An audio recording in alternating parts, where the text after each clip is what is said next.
They called it a miracle, but only after they called it a tragedy. The missing girl found alive, hidden in plain sight. And the most shocking part? The one person everyone trusted, was the one hiding her. It started on a rainy night in late September, in a small town in Georgia. A place where everyone knew everyone, or at least they thought they did. 13-year-old Leah Carter was walking home from the community library. She never made it. The street lamps flickered as she turned the corner toward her block. A neighbor swore they saw her blue hoodie vanish into the shadows. That was the last confirmed sighting. Her mother, Emily, called the police within an hour. They told her to wait. Maybe Leah wandered off. Maybe she's at a friend's house. But Emily knew her daughter. Emily worked 2 jobs, and Leah knew better than to make her worry. The hours turned into a night. The night into a week. The police labeled her a runaway. People whispered behind Emily's back. Maybe Leah was just a troubled kid. Maybe she finally snapped from her difficult home life. Emily heard it all. But no one knew she was holding on to one gut feeling: someone had her. And she wasn't leaving this earth until she found her. Every day, Emily plastered flyers around town. She confronted strangers. She stood outside the school holding up Leah's picture. The sheriff told her she was making a scene. The local news stopped covering the case after 2 weeks.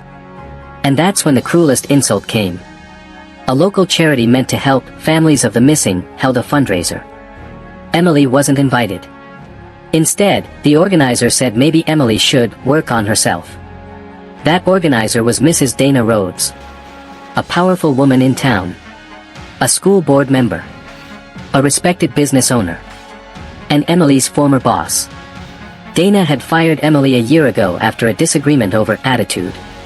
Emily knew Dana liked to control people. But she didn't know just how much. Dana's house was a landmark in town.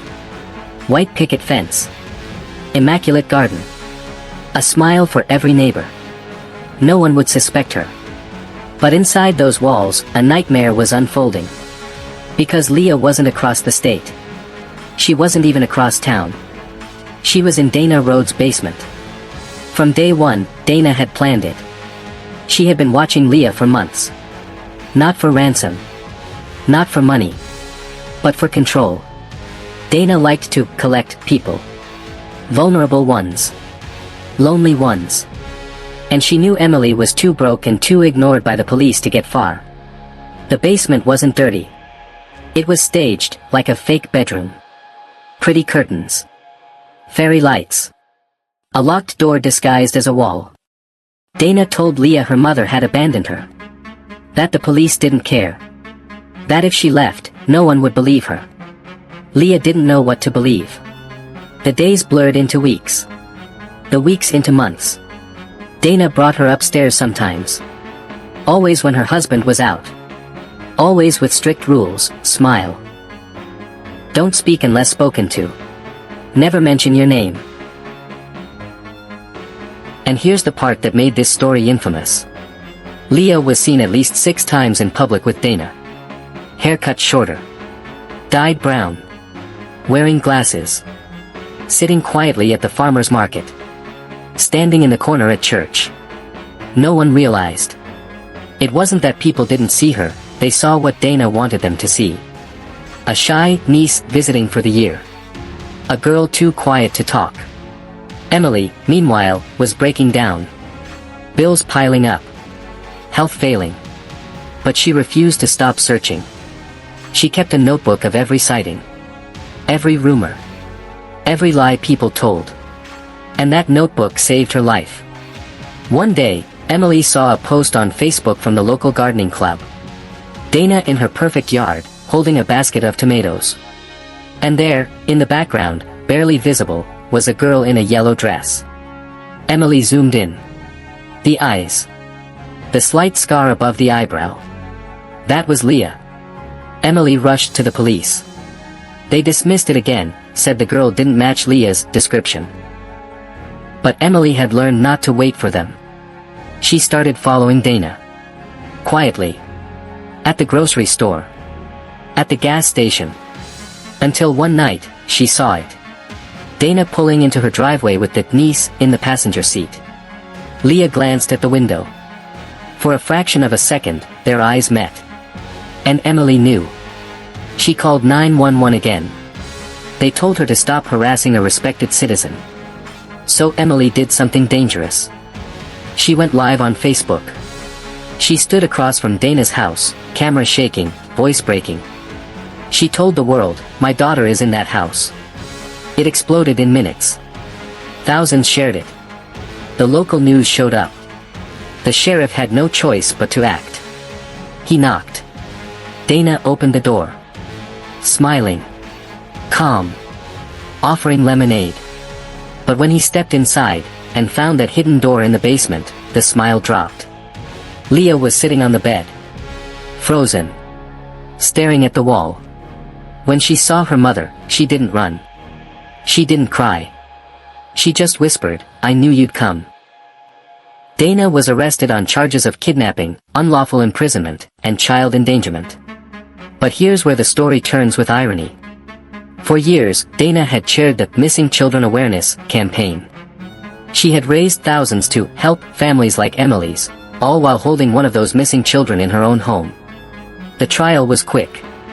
The evidence overwhelming. Dana's defense claimed Leah had chosen to stay. That Emily was an unfit mother. The jury didn't buy it. Leah's testimony was quiet but steady. She told them about the nights she cried herself to sleep. The mornings Dana made her practice a new name. The fear of speaking out because Dana said, "No one will believe you. Not even your mother." When the verdict came, guilty on all counts, Emily held Leah's hands so tight her knuckles turned white. But justice wasn't the end. Leah had to relearn the truth about her life. She had to rebuild trust, piece by piece. And Emily had to face the town that once whispered about her. But she remembered who ignored her. Who told her to move on. Who sat at church with Dana, smiling. This was a victory, but not forgiveness. Then Leah told her mother something chilling. She had been outside more than 20 times during those 8 months. School fairs. Grocery runs. Dana's charity events. Sometimes even walking past the post office, where her own missing flyer hung in the window. People had looked right at her. But no one saw her. And that was the real crime. Dana didn't just hide Leah in her basement. She hid her in plain sight. Counting on people's blindness. Counting on their belief in her perfect image. And for 8 long months, she was right. Until Emily proved her wrong. Emily thought the nightmare was over. But she remembered something else Leah had said. About the other girl. Once Dana's niece, too. Leah said she was there only for a week. Then, one morning, she was gone. Dana told Leah never to mention her again. The police couldn't find any record of another missing girl matching Leah's description. Which meant one of two things: either Dana was lying, or there was another victim still out there. Emily asked the detective about it. He brushed her off. Probably nothing. But she'd learned the hard way, nothing usually meant no one wanted to dig. So she dug. She knocked on doors. She asked questions. And she found Sophie Bell, not in a grave, but alive.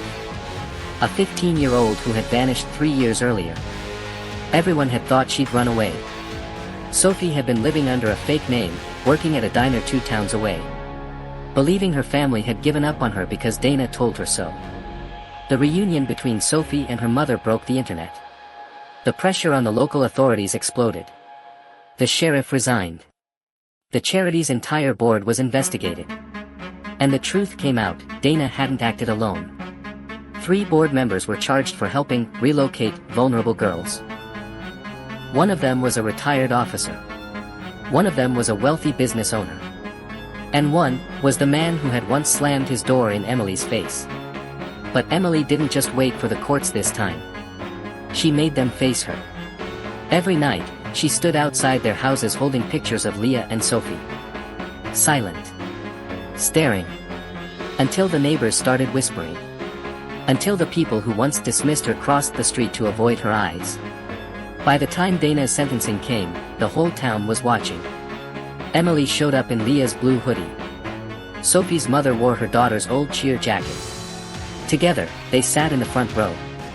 When Dana was brought in, handcuffed, Emily stood. She didn't shout. She didn't swear. She just held up a charity flyer with Dana's smiling face under the words, "Protect our children," and ripped it slowly in half. Dana's eyes flickered. And for the first time, she looked small. Dana got life without parole. The board members got decades. The board members got decades. The charity's assets were seized and given directly to victims' families. And Emily? She didn't fade back into the crowd. She started her own network for missing kids. Not a charity. Not a brand. Just a lifeline for families like hers. This time, there were no whispered doubts.